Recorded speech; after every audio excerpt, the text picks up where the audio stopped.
अगर आप लोग क्रेडिट कार्ड का इस्तेमाल करते हैं और क्रेडिट कार्ड का इस्तेमाल करके attractive reward points and cashback कमाना चाहते हैं और अपने सिविल स्कोर को इंप्रूव करना चाहते हैं तो आज के इस वीडियो को शुरू से लेकर एंड तक देखना, क्योंकि आज के इस वीडियो में मैं आपको बताने वाला हूं क्रेडिट कार्ड के कुछ इंपॉर्टेंट टर्म्स एंड कंडीशंस के बारे में। क्योंकि अगर आपको इसके बारे में पता होगा तो आपका क्रेडिट स्कोर यानी कि सिविल स्कोर भी इंप्रूव होगा और इसी के साथ साथ आप अपने क्रेडिट कार्ड को इफेक्टिवली मैनेज भी कर सकते हैं। तो चलिए आज की वीडियो में जानते हैं कि वो कौन कौन से टेक्निक्स हैं और वो कौन कौन से टर्म्स एंड कंडीशंस हैं। सबसे पहली कंडीशन है क्रेडिट कार्ड के यूटिलाइजेशन को लेकर। अगर आप लोग अपने क्रेडिट कार्ड का मैक्सिमम यूज करते हैं तो आपके लिए आपके क्रेडिट कार्ड को मैनेज करना काफी ज्यादा डिफिकल्ट होता है। अगर आप लोग क्रेडिट कार्ड का इस्तेमाल ज्यादा करेंगे तो आपको बिल भी ज्यादा पे करना पड़ेगा और अगर क्रेडिट कार्ड का बिल जो है वो बहुत बड़ा आता है तब यहाँ पर पेमेंट करने में बहुत बार डिफिकल्टीज होती है। क्योंकि बहुत सारे केसेस में क्या होता है कि बहुत सारे लोगों का क्रेडिट कार्ड बिल तो जनरेट हो जाता है लेकिन उस क्रेडिट कार्ड का बिल पेमेंट करने के लिए उनके पास सफिशिएंट पैसे नहीं होते हैं जब क्रेडिट कार्ड के बिल पेमेंट की ड्यू डेट होती है। तो सबसे पहले आपको क्या करना है कि आपको क्रेडिट कार्ड का यूटिलाइजेशन जितना कम हो सके उतना कम करना है। और अगर आप लोग क्रेडिट कार्ड का इस्तेमाल करते हैं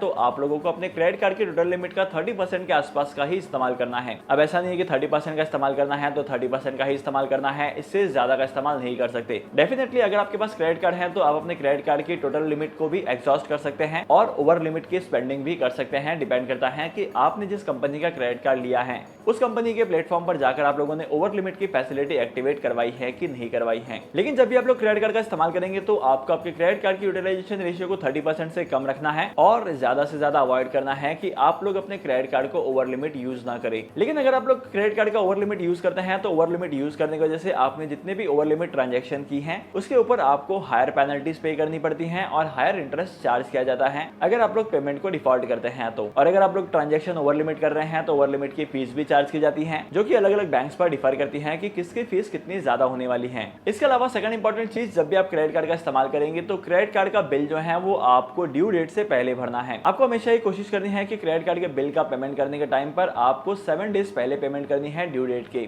अब इसकी वजह से फायदा ये होगा कि बहुत बार क्या होता है कि आप लोग बिल का पेमेंट कर लेते हैं लेकिन उस पेमेंट को प्रोसेस होने में बहुत ज्यादा टाइम लगता है। कुछ बैंक्स जो होते हैं, मार्केट में से बहुत सारे प्लेटफॉर्म्स हैं जहां पर बिल पेमेंट करने के बाद 3 दिन का टाइम लगता है आपके अकाउंट में रिफ्लेक्ट होने के लिए। और अगर आपके अकाउंट में आपके पेमेंट रिफ्लेक्ट नहीं होती है तो इसका मतलब ये होता है कि आपने कोई पेमेंट को डिफॉल्ट किया है। और जब भी कोई क्रेडिट कार्ड का पेमेंट डिफॉल्ट करता है तो क्रेडिट कार्ड के पेमेंट डिफॉल्ट करने की वजह से यहाँ पर मार्केट में क्रेडिट कार्ड कंपनी जो है वो बहुत ही ज्यादा चार्जेस लेवी करती हैं। तो इन चार्जेस को अवॉइड करने के लिए आपको हमेशा ही अर्ली पेमेंट करनी है। इसके अलावा जब भी आप लोग क्रेडिट कार्ड का इस्तेमाल करेंगे तो क्रेडिट कार्ड का इस्तेमाल करके कैश विड्रॉवल नहीं करना है। क्योंकि जब कभी भी आप क्रेडिट कार्ड का इस्तेमाल करते हैं कैश विड्रॉवल करने के लिए तब यहाँ पर क्रेडिट कार्ड कंपनी जो है आपके पास से कैश विड्रॉवल की फीस चार्ज करती है और जिस टाइम पीरियड में आप अपने क्रेडिट कार्ड का इस्तेमाल करके कैश विड्रॉ करते हैं उस टाइम पीरियड से आपके कैश विड्रॉवल पर चार्जेस लगना शुरू होते हैं। अगर आप लोगों को क्रेडिट कार्ड से फंड्स को विड्रॉ करना ही है तो आप लोग किसी वॉलेट में फंड को ट्रांसफर कर सकते हैं। लेकिन अगर आपको क्रेडिट कार्ड का इस्तेमाल करके पैसे विड्रॉ करने हैं तो यहाँ पर ऐसे केसेस में आप लोग क्रेडिट कार्ड से किसी पर्टिकुलर वॉलेट में फंड्स को ट्रांसफर कर सकते हैं। एग्जांपल के तौर पर आप लोग पेटीएम के वॉलेट में फंड्स को ट्रांसफर कर सकते हैं क्रेडिट कार्ड का इस्तेमाल करके और उस पेटीएम के वॉलेट में से आप लोग अपने फंड्स को ट्रांसफर कर सकते हैं बैंक अकाउंट में।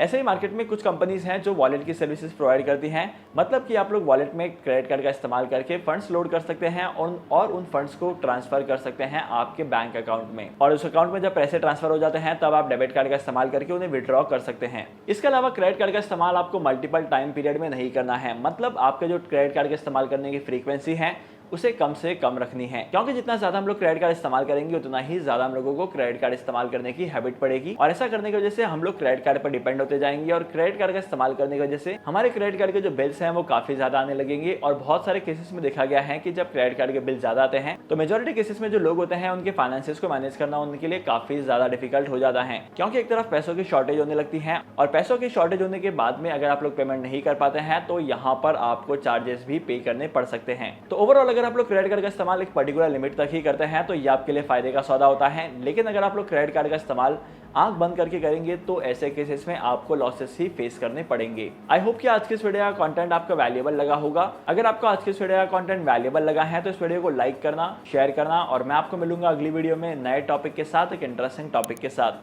तब तक के लिए signing off, happy investing and good bye.